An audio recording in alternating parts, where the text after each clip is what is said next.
আপনি কি জানেন যে সঠিক চিন্তা আপনার জীবনকে পুরোপুরি বদলে দিতে পারে? আপনি কি কখনো ভেবেছেন যে কেন কিছু মানুষ প্রতিটা মুশকিল পরিস্থিতির মধ্যেও হাসিমুখে থাকে এবং সব অবস্থায় খুশিতে থাকে, যেখানে কিছু মানুষ ছোটখাটো বিষয়ে জড়িয়ে পড়ে হতাশ হয়ে যায়? এটা কি তাদের পরিস্থিতির কারণে, নাকি তাদের কাছে কোনো বিশেষ শক্তি আছে? না, পার্থক্য কেবল তাদের চিন্তা করার পদ্ধতির মধ্যে। ভাবুন তো, যদি আপনি প্রতিটা চ্যালেঞ্জকে একটি সুযোগ হিসেবে দেখতে পেতেন, যদি প্রতিটি সমস্যা আপনাকে ভেঙে ফেলার বদলে আরও শক্তিশালী বানিয়ে দিতে পারত, তবে আপনার জীবনটা কতটা বদলে যেত। কিন্তু প্রশ্ন হল, সঠিক পদ্ধতিতে চিন্তা করা আসলে শেখা যাবে কিভাবে? আজকের এই ভিডিওতে আমি আপনাদের এমন 10টি শক্তিশালী এবং বৈজ্ঞানিকভাবে প্রমাণিত টিপস জানাবো, যা আপনার চিন্তাশক্তিকে উন্নত করবে। এই টিপসগুলো শুধু আপনার মানসিক স্বাস্থ্যকেই উন্নত করবে না, বরং আপনাকে প্রতিটা পরিস্থিতিতে পজিটিভ এবং আত্মবিশ্বাসী করে তুলবে। তাই আপনি যদি নিজের জীবনকে এক নতুন দিশা দিতে চান এবং নিজেকে আগের থেকে বেশি শক্তিশালী ও খুশি দেখতে চান, তবে এই ভিডিওটি শেষ পর্যন্ত অবশ্যই দেখুন। এই টিপসগুলো আপনার চিন্তা করার ধরনকে এবং আপনার চিন্তা আপনার ভাগ্যকে বদলে দেওয়ার ক্ষমতা রাখে। চলুন এই সফরের শুরু করা যাক। প্রথমত, নিজের ইমোশন বা আবেগের ওপর নজর দিন। আমাদের মাথায় যে ঘটনাগুলো ঘটে, তার মধ্যে মাত্র একটি ছোট অংশ আমাদের সচেতন মন পর্যন্ত পৌঁছায়। মস্তিষ্ক প্রতি মুহূর্তে প্রচুর পরিমাণে তথ্য প্রসেস করে, যা আমরা পুরোপুরি বুঝে উঠতে পারি না। আমাদের আবেগগুলো এই ঘটনাগুলোরই ফল। যখনই কোনো আবেগের জন্ম হয়, সেটিকে এড়িয়ে যাবেন না। এটি আপনার মস্তিষ্কের একটি সংকেত। নিজের আবেগকে বোঝার চেষ্টা করুন, কারণ আপনার মস্তিষ্ক আপনাকে গুরুত্বপূর্ণ কোনো তথ্য দেওয়ার চেষ্টা করছে। আপনি যদি নিজের আবেগকে উপেক্ষা করেন, তবে আপনি নিজের ভেতরের সংকেতগুলো হারিয়ে ফেলবেন। নিজের আবেগের ওপর নজর দিলে আপনি নিজের সিদ্ধান্তগুলোকে আরও উন্নত করতে পারবেন। দ্বিতীয়ত, চাপের মধ্যে ভাববেন না। যখন আপনি কোনো চ্যালেঞ্জিং পরিস্থিতির মধ্যে থাকেন, তখন অনেক সময় ভাবার প্রক্রিয়ার মধ্যে নিজেকে আটকে ফেলেন। কিন্তু এটা জরুরি যে যখন কাজের প্রয়োজন হয়, তখন চিন্তা করার বদলে নিজের ক্ষমতার ওপর ভরসা করুন। ধরুন, আপনি কোনো খেলায় আছেন এবং আপনাকে তাৎক্ষণিক সিদ্ধান্ত নিতে হবে। তখন ভাবনায় সময় নষ্ট করলে কাজ বিগড়ে যেতে পারে। যদি আপনি কোনো দক্ষতা বা স্কিল সঠিক পদ্ধতিতে শিখে থাকেন, তবে তার উপর ভরসা রাখুন। উদাহরণস্বরূপ, যখন কোনো পাইলট বিমান ওড়ান, তখন তাকে প্রতিটি পদক্ষেপের জন্য আলাদা করে ভাবতে হয় না, কারণ তিনি সেটা আগে থেকেই প্র্যাকটিস করে রেখেছিলেন। একইভাবে আপনিও আপনার অভ্যাসের ওপর ভরসা করুন এবং কাজকে দ্রুত ও নিপুণভাবে সম্পন্ন করুন। তৃতীয়ত, বিকল্প নিয়ে বিচার করুন।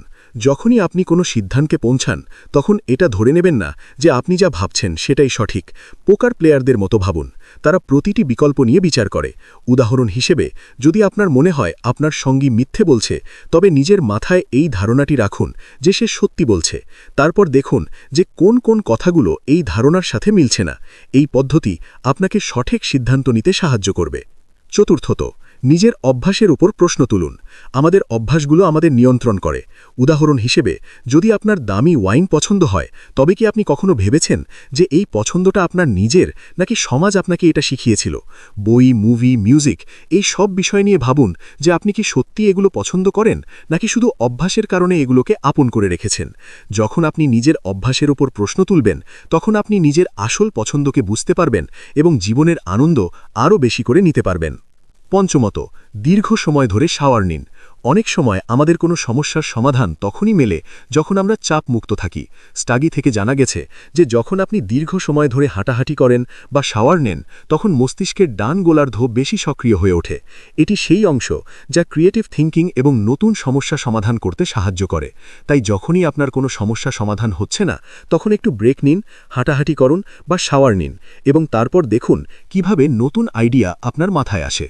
ষষ্ঠত, নিজের স্মৃতির প্রতি কিছুটা সন্দেহপ্রবণ দৃষ্টিভঙ্গি রাখুন। আপনি কি জানেন যে আমাদের স্মৃতি বা মেমোরি সব সময় সঠিক হয় না? বিজ্ঞানীরা এটি প্রমাণ করেছেন যে যখন আমরা কোনো ঘটনা মনে করি, তখন আমাদের ব্রেন সেই ঘটনার তথ্যকে বদলে দেয়।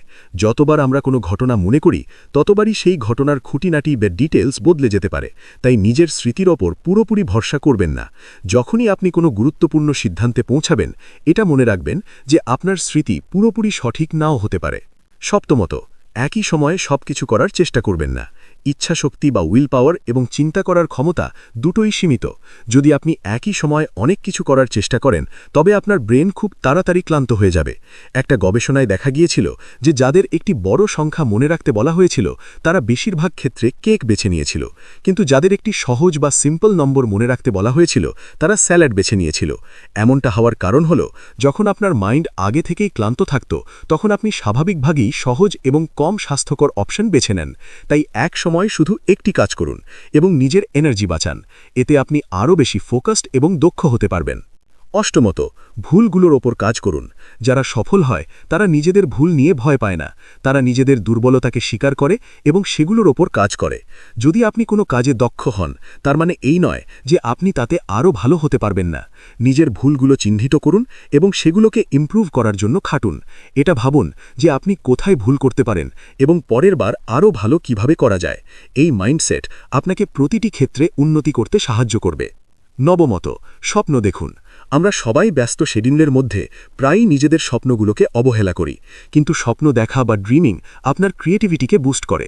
যখন আপনি দিনের বেলা স্বপ্ন দেখেন তখন আপনার ব্রেন নতুন কানেকশন তৈরি করে এবং নতুন নতুন সম্ভাবনাগুলো খুঁজে বের করে। স্বপ্ন শুধু বাচ্চাদের জন্য নয়, প্রতিটা বয়সের মানুষ স্বপ্ন দেখতে পারে এবং নিজের সৃজনশীলতাকে বাড়িয়ে তুলতে পারে। তাই সময় বের করুন, রিল্যাক্স করুন এবং নিজের মনকে ঘুরে বেড়াতে দিন। এই প্রক্রিয়া আপনাকে নতুন আইডিয়া দেবে এবং আপনার চিন্তার ধরনকে উন্নত করবে। দশমত, চিন্তার ধরন নিয়ে চিন্তা করুন। আপনি কি কখনো ভেবেছেন যে আপনি কিভাবে চিন্তা করেন? সঠিক সমাধান পাওয়ার জন্য কেবল বুদ্ধিমত্তার প্রয়োজন হয় না, বরং এটাও বোঝা জরুরি যে আপনি আপনার চিন্তা করার প্রক্রিয়াকে কিভাবে আরও ভালো করতে পারেন। আমাদের মস্তিষ্ক একটি সুইস আর্মি নাইফের মতো, যাতে আলাদা আলাদা সমস্যা সমাধান করার জন্য অনেক ধরনের টুল আছে। যখনই কোনো সমস্যা সামনে আসে নিজেকে প্রশ্ন করুন, কোন টুলটি এই পরিস্থিতির জন্য সবচেয়ে সঠিক। এই প্রক্রিয়ায় আপনাকে আরও কার্যকরীভাবে চিন্তা করতে সাহায্য করবে। সঠিক পদ্ধতিতে চিন্তা করার অভ্যাস আপনার সিদ্ধান্ত নেওয়ার ক্ষমতা, সৃজনশীলতা এবং সমস্যা সমাধানের শক্তিকেও বাড়িয়ে দিতে পারে। এই 10টি শক্তিশালী টিপস আপন করে নিয়ে আপনি আপনার থিঙ্কিং প্রসেসকে উন্নত করতে পারেন। এগুলো শুধু আপনার মানসিক স্বাস্থ্যকেই মজবুত করবে না, বরং আপনার জীবনেও ইতিবাচক পরিবর্তন আনবে। মনে রাখবেন, ভালো চিন্তা করা একটি অভ্যাস এবং এটি নিয়মিত অভ্যাসের মাধ্যমে গড়ে তোলা সম্ভব। নিজের চিন্তা করার অভ্যাসের ওপর কাজ করুন এবং নিজের জীবনকে নতুন উচ্চতায় নিয়ে যান। যদি আপনার এই ভিডিওটি পছন্দ হয়ে থাকে এবং আপনি চান যে আমি আরও এমন লাইফ চেঞ্জিং টিপস শেয়ার করতে থাকি, তাহলে এখনই চ্যানেলটি সাবস্ক্রাইব করুন এবং বেল আইকন টিপুন, যাতে আপনি কোনো নতুন ভিডিও মিস না করেন। সাথে সাথে নিচে কমেন্টে জানান যে এই 10টি টিপসের মধ্যে কোনটি আপনার সবথেকে বেশি পছন্দ হয়েছে এবং আপনি এটি আপনার দৈনন্দিন জীবনে কিভাবে কাজে লাগাতে চলেছেন। আপনার মতামত আমার জন্য খুব গুরুত্বপূর্ণ। চলুন একসাথে মিলে একটি পজিটিভ কমিউনিটি গড়ে তুলি এবং নিজের চিন্তাকে নতুন উচ্চতায় নিয়ে যাই।